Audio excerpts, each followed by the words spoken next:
Dear students, today we are going to discuss about the podocytopathy. In previous video, we have discussed about the podocyte. What is the structure of the podocyte, how slit diaphragms are formed, and how the podocyte is being anchored with the basement membrane. So we revise a little. Podocytes are the visceral epithelial cells. Podocytes have one cell body and processes. The cell body and the process which start from the cell body are called the primary processes, and the terminal end is called the food processes. This podocyte, which is the visceral epithelial cell of the Bowman capsule, are usually anchored with the basement membrane. Basement membrane of the capillary or glomerulus, they are anchored with certain kind of proteins. Now, on one side, they are anchored with the basement membrane, but on another side, they make a diaphragm like this. Suppose this is the podocyte, one podocyte, this is the another podocyte, and they are anchored with the basement membrane like this, and they interdigitate by the food processes. This interdigitization make a diaphragm which we call the slit diaphragm. Certain proteins like nephrin and podocin, CD2AP and FAT1 are responsible for the formation of this slit diaphragm. This slit diaphragm is basically the filtration barrier, and this filtration barrier selectively allows the molecules to the Bowman capsule.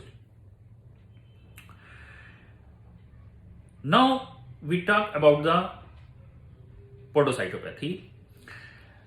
Actually, in podocytopathy, there are two main diseases that are being covered. One is called the minimal change disease, and another is called the FSGS, focal segmental glomerulosclerosis. Podocytopathy is an umbrella for the different kind of disease of the podocytes.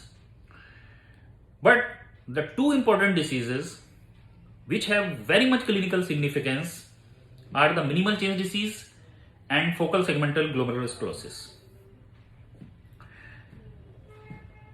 Today we are going to discuss about the minimal change disease. The other name of the minimal change disease are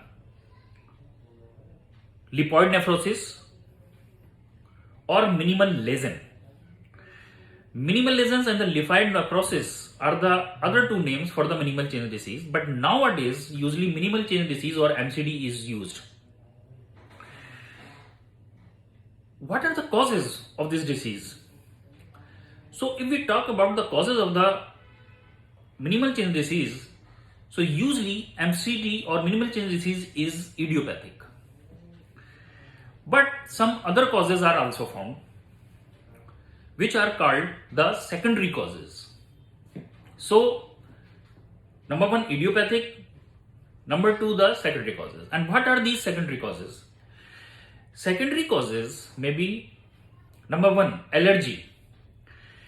Allergy due to the pollen, due to the house dust, due to some sting, due to maybe allergy to some kind of medicines or vaccines.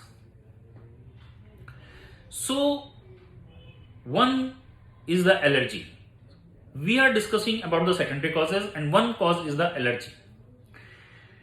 Second cause is the infection. Certain kind of infections like HIV, syphilis and mycoplasma kind of infections are responsible for the MCD or minimal change disease. Now, beside this, some other secondary causes are like neoplasm, Hodgkin's disease, non-Hodgkin's lymphoma, renal cell carcinoma, and CLL. These kind of neoplasm are responsible for the MCT. Some other causes may be medicines like NSAIDs, mercury, gold, interferon, penicillamine, etc. And last, some autoimmune disorders. Autoimmune disorders may be ankylosing cholangitis, maybe sarcoidosis, etc. So these are some secondary causes. Secondary causes may be allergy, secondary causes may be infection, secondary causes may be autoimmune diseases, secondary causes may be medicines, secondary causes may be neoplasm. So these are the causes. Now what is the pathogenesis? How minimal change disease occurs? What is the pathogenesis? Actually, if we talk about the pathogenesis, there is a hypothesis which is being proposed by the Shahab in 1973. In 1973, Shahab proposed a hypothesis that this minimal change disease is basically caused by the activation of the T cells. And what is the evidence? The evidence is that when we give the corticosteroids, the remission is 90%. So he said that the activation of the T cell is responsible for this kind of disease. When the T cells are activated and there is a co-stimulatory molecule which is called the CD80, which is responsible for the activation of the T cell. And what is the evidence of this? When we do the urine test for the CD80 of the patients or the children who have frequent relapses, then we find the very much increased amount of the CD80 molecules in the urine. So this is proved that the T cells are activated, and T cells activation is responsible in the pathogenesis of the minimal change disease. Beside this, some other cells, B cells, are also activated in minimal change disease. And why is this hypothesis being proved that the B cells are activated in minimal change disease? Number one, minimal change disease has association with the neoplasm like Hodgkin's disease, non-Hodgkin's lymphoma, CLL. So activation of the B cell is usually, or activated B cells are usually responsible for this disease called minimal change disease. So finally, the scientists concluded that some kind of circulating factors like these cytokines are responsible for the pathogenesis of the disease. Beside this cytokines, some other circulating factors are also found. And what are those circulating factors? The other circulating factor which is being explained in the pathogenesis of minimal change disease is the hemopexin. Hemopexin is usually released from the liver and is responsible for this disease. Other than the hemopexin is the microbial products. The microbial products from the virus, from the bacteria, from the other organisms can be responsible for the disease. The microbial products like lipopolysaccharides, like toll-like receptor ligands, like poly-IC, are these microbial products are usually responsible. They activate the surface receptors, toll-like receptor 3 and toll-like receptor 4. And once these receptors are activated, there may be further activation of the immunity and further activation of the T cells and other. So these toll-like receptors may be the responsible in the pathogenesis of minimal change disease. Now, one hypothesis or explanation for the pathogenesis of this disease is related to the Hodgkin's disease. In Hodgkin's disease, there are kind of cells which we call Reed-Steinberg cells. And Reed-Steinberg cells release a kind of molecule which we call the alpha MIC molecule. Alpha MIC molecule, what does it? Alpha MIC molecule is usually, alpha MIC molecule prevents the interaction of nephrin protein. The protein, nephrin protein, which is the protein of the slit diaphragm, as we discussed before. So it prevents the interaction of the nephrin protein with the tyrosine kinase. And if it prevents the interaction of the nephrin with the tyrosine kinase, so there will be no phosphorylation, as we know all. So if no phosphorylation, no activation, or no cytoskeleton formation, so this slit diaphragm will be disturbed and this cytoskeleton will not form. So this is the hypothesis which is being explained in the pathogenesis of minimal change disease related to the Hodgkin's disease. So these are all hypotheses which are being explained. After the pathogenesis, we come to the pathology. In pathology, if we do the biopsy and we see the slide in a microscope, in light microscope, we see there are no changes. When we do the IF, immunofluorescence, so there are no deposition of the immunoglobulins, there are no deposition of the complements. So light microscopy, no change. In immunofluorescence microscopy, there are no deposition of the immunoglobulins, there is no deposition of any complement. But in electron microscopy, we found the effacement of the podocytes. As we know, there is interdigitization of the podocytes, food process of the podocytes. But when we see in electron microscope, we find it like this, effacement of the food processes of the podocyte. And this is responsible for the proteinuria. So,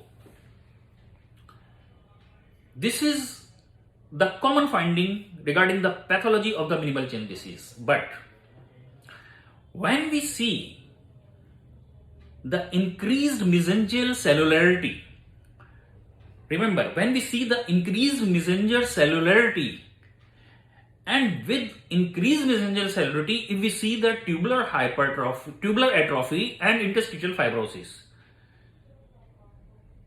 Beside this, if we find the deposition of the C1q complements in mesangium in immunofluorescence microscopy, then it is being found that the prognosis is poor. So, usually in light microscopy, there is no finding in most of the cases. But if we find this kind of finding like mesangial hypercellularity, and beside this mesangial hypercellularity, there is tubular atrophy, interstitial fibrosis, and in immunofluorescence, we find the deposition of the IgM, or we find the deposition of the C1q, then we see the prognosis of the minimal change disease is not good. So this is the pathology of this disease. Now, what are the clinical features? When we discuss about the clinical features, there is edema, swelling, there may be the diarrhea, and other findings. You may have the findings of the nephrotic syndrome related. There may be AKI also. So clinical features usually depend on the nephrotic syndrome severity and the secondary causes. So what are the secondary causes? If the MCD is responsible for the secondary causes, then the clinical findings will be related to these diseases. Investigations. What we do the investigations, or what we find in investigations. In investigation, we usually find the proteinuria more than 3.5 gram, of course, the nephrotic range proteinuria. And beside this proteinuria, there will be the increased cholesterol, increased triglycerides,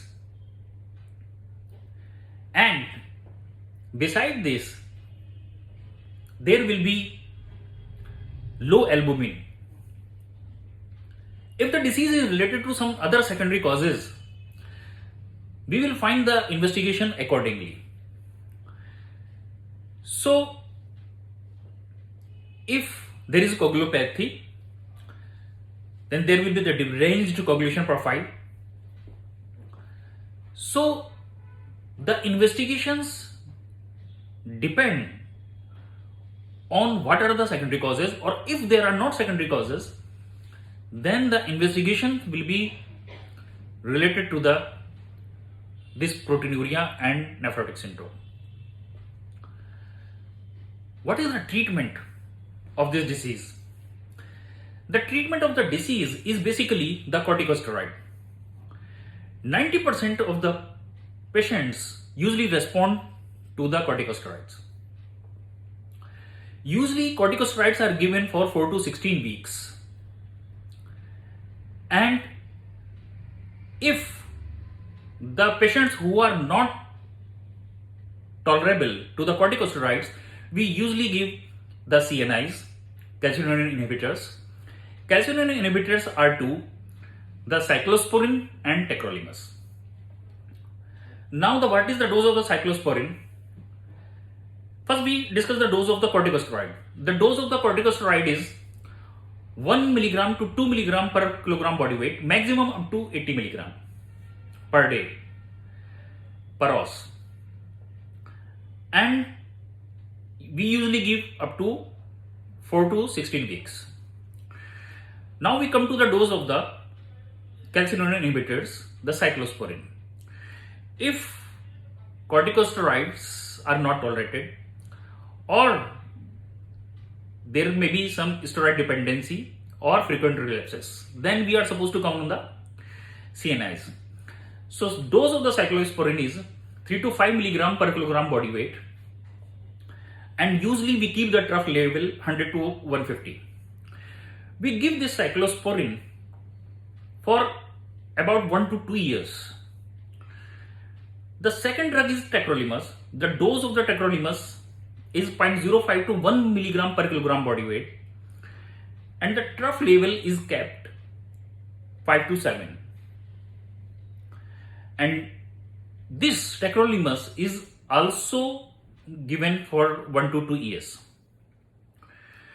But if the patients are not tolerable, or patient do not tolerate this calcineurin inhibitors, then another drug which can be given is the cyclophosphamide, if not contraindicated.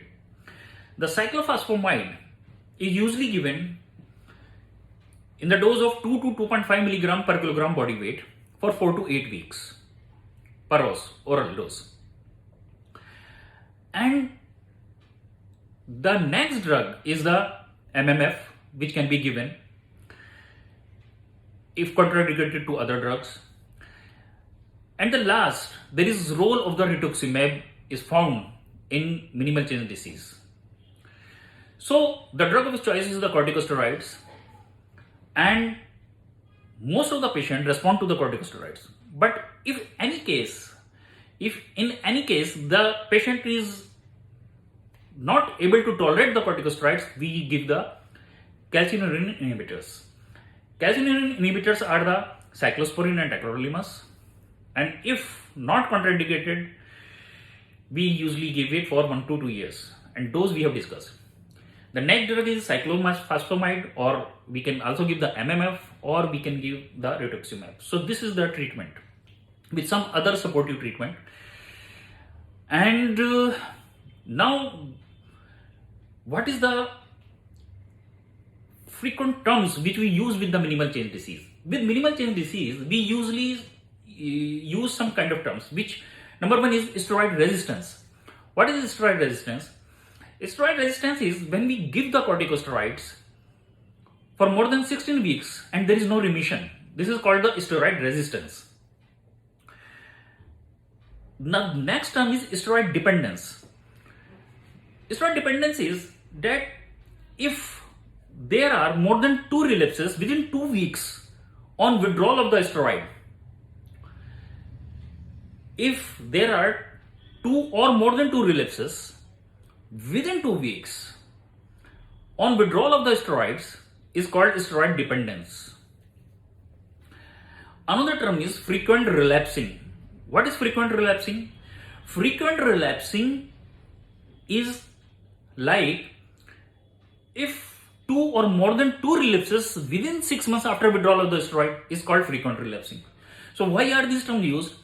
These terms like steroid resistance, steroid dependence and frequent relapses are used to treat the patient accordingly and or to explain the prognosis and to explain why the second drug is being started for the disease. So these frequent relapses, steroid dependence and steroid resistance are usually common with the disease and we treat the patient accordingly. Now, what is the prognosis? Prognosis is usually when we start the corticosteroids, the 90% of the patient go into the remission. But 50 to 60% of the patient get steroid dependence and frequent relapses. 20 to 30% of the patient who have steroid dependence and frequent relapses usually show the MCD or minimal change disease in adulthood. So these changes usually tell us that what is the prognosis of this disease. So we have discussed a brief about the minimal change disease, which is the common disease of the podocytopathy. Usually children are affected with the podocytopathy. 90% up to 1 to 6 years of the age of the children usually come with the minimal change disease. 50 to 60% of the children at the age of 6 to 8 years usually show the minimal change disease. After the 8 years, the chances of minimal change disease are less. But nowadays, which we call the minimal change disease in this group of age, the number of cases of FSGS are increasing.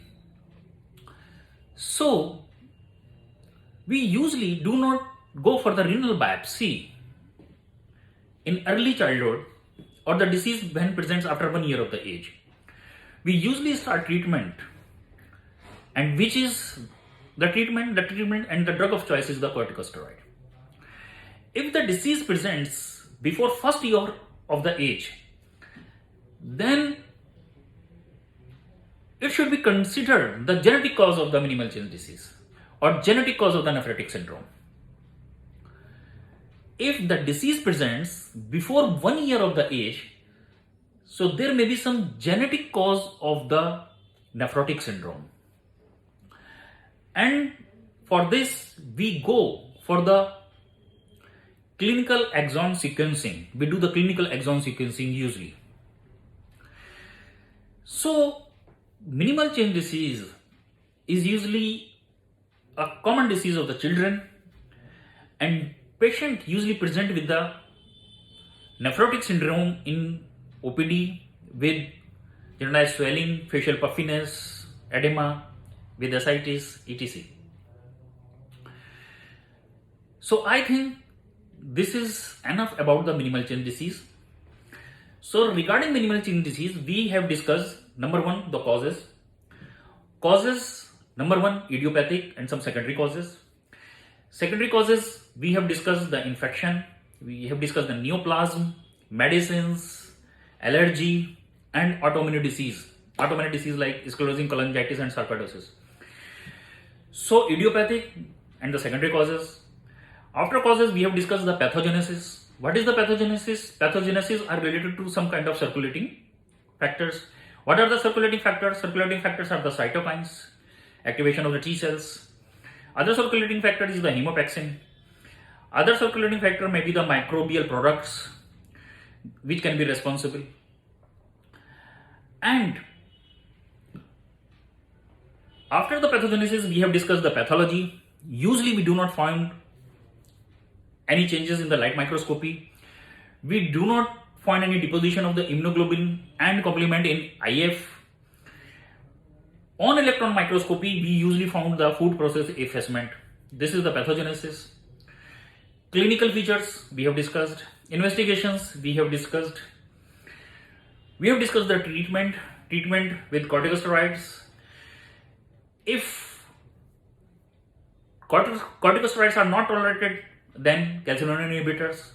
Calcineurin inhibitors are cyclosporin and tacrolimus. If calcineurin inhibitors are contraindicated or not tolerated, then cyclophosphamide, MMF, then role of the rituximab. We have discussed the frequent terms used to treat the patient and about the prognosis of the patients, which are the steroid resistance, steroid dependence, and frequent relapsing. We have discussed the prognosis. So this is about the minimal change disease. In next lecture, we are going to discuss about the FSGS. FSGS is another kind of disease related to podocytopathy. So till then, take care, goodbye.